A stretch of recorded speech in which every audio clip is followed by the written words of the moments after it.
The Infection Roll, Write and Fight is an upcoming print-and-play survival and resource management board game by Heavy Punch Games. This is a solo game in which you play as a survivor in a city infested with zombies. You have to travel from location to location in order to complete an objective, killing zombies and gathering precious resources in the process. A game session takes about 20 minutes. In summary, The Infection is easy to bring to the table and to learn, with sessions that are tense, fun and short, about 20 minutes for a full game. It isn't without flaws, some balance issues with some objectives, and the map phase being just filler. However, the multiple objectives ensure a good amount of replayability for a game of this scope, and given how extremely satisfying some rounds can get, you'll probably often want to come back for just one more game of The Infection. If you're a solo gamer who's not completely put off by the zombie trope, I strongly recommend this game for some lightweight fun. Last but not least, with its various objectives and travel mechanism, Infection is begging for a campaign mode which I'm hoping either the designer or the community will create eventually. As far as print and play games go, The Infection has to be one of the easiest P&P games I ever had to print, sitting up there with Voyages. You literally only have a handful of pages to print and technically nothing to cut unless you really want it to look a bit more professional. Once printed, you can either laminate the sheets or, what I did myself, just slide them in a plastic folder. Once that's done, bring an erasable marker, a few dice of different colors, and you're all set. I chose to use tokens instead of my erasable marker for resources and health. I always think it's more fun to use actual tangible bits, but you can use a marker instead, of course.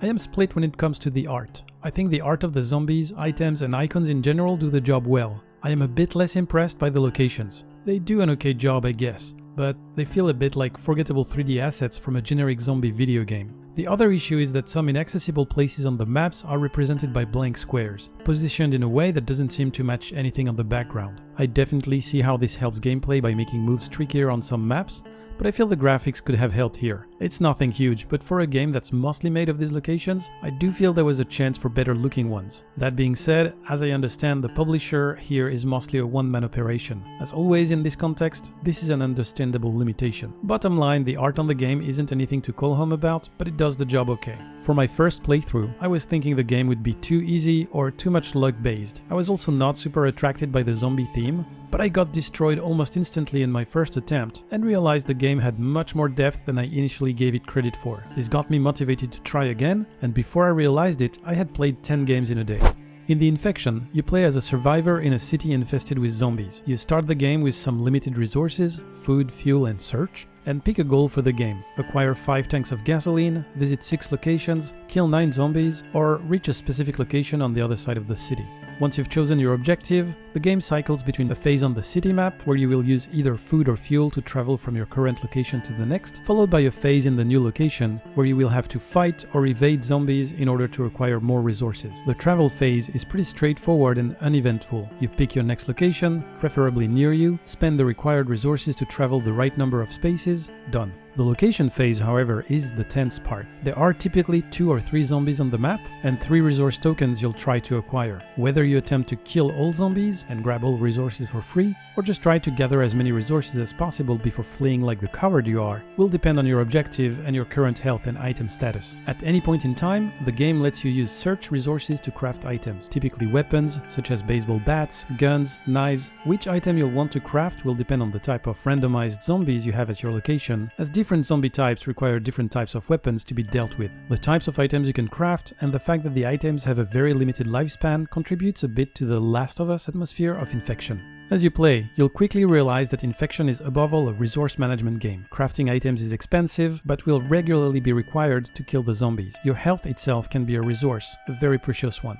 Rinse and repeat the travel and boots on the ground action phase until you either complete your objective, die, or run out of resources. After playing about 20 sessions of The Infection, here's what I think about the game. The Infection is super easy to print, super easy to bring to the table, and super easy to play once you've grasped the rules. But despite being so easy to play, it has surprisingly more depth than I initially would have guessed. In particular, the different missions definitely force you to adapt your gameplay. I would say the most straightforward mission is probably the kill many zombies one. Killing all zombies at a given location is often the most most obvious way out. It gives you experience, ensures you'll retrieve all resources, and in the case of this mission, also happens to be what you need to do as your main objective. But other objectives can be a bit more subtle and change your choices, in particular when you don't have the right weapon to kill a given type of zombie. Maybe you'll just want to gather 1 or 2 resources, then run away. I certainly appreciated the gameplay giving me this kind of agency in my choices that I initially didn't assume would be there. Not all missions are equally fun though, and I've basically given up on the one where I had to gather 5 tokens of fuel. In almost 10 attempts with that mission, I've only succeeded once, and that boiled down to luck of the dice. There was a specific location that spawned no zombies and had 2 cans of gasoline. In other words, a free round, which won me the game but didn't feel satisfying. I might be missing something, but I feel this mission is brutally unfun and luck-based. There is some luck involved with dice rolls in Infection, but don't get me wrong, it can be mitigated,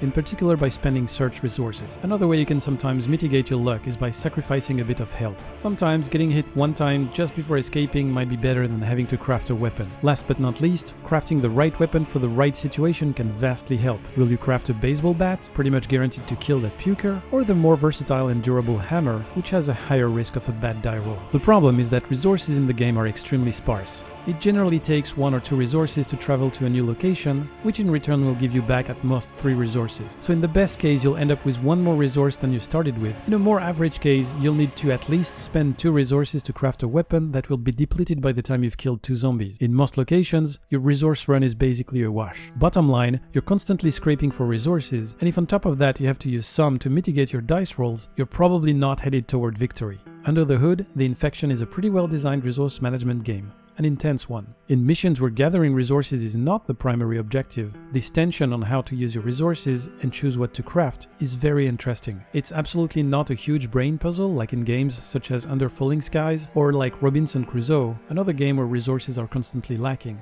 But it helps making the challenge interesting and gives the Infection its awesome survival game feeling. This also leads to the occasional satisfying round. If you reach a location where the right resources are waiting for you and the randomly generated zombies are vulnerable to the weapons you happen to have in your backpack, man, does it feel like you've struck gold. Spend 1 resource of fuel to come to a location, get out with 2 more experience points and 3 resources? Yes please. When you go through such a successful run and compare it to another one where you barely got out with your life, that feeling of actually being a survivor fighting for their life is really reinforced. There's great emergent storytelling here. For the not so fun aspects of free runs, I have found myself multiple times in a situation where it was just me and 1 last zombie on the map, and where I could easily evade them forever until I collected all the resources before leaving the location. Ensued a series of Benny Hill-like chases, which were the right thing to do in order to win, but from a gameplay perspective were not really fun. Another point that was a bit disappointing to me was the travel map itself. While on the surface it looks like it's full of possibilities, in practice the right choice is almost always to go to the closest location in order to spare resources. The map gave me the illusion of traveling wherever I want, but in practice, resource limitations constrained me to a mostly linear run every time. From a thematic perspective it works, but I wish the map contributed a bit more to the gameplay.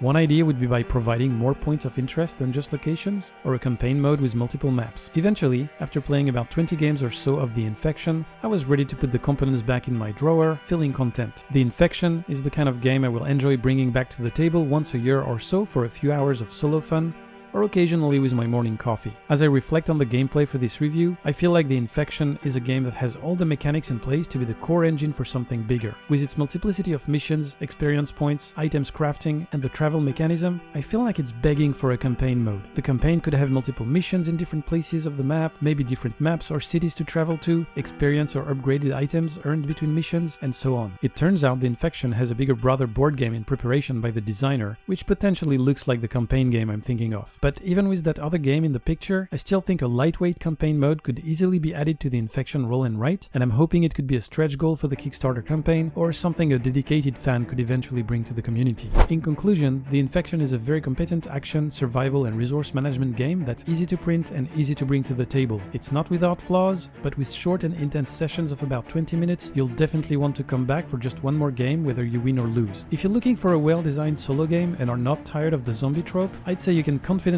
give this Kickstarter a chance, especially considering the announced price of $6 for the print and play files.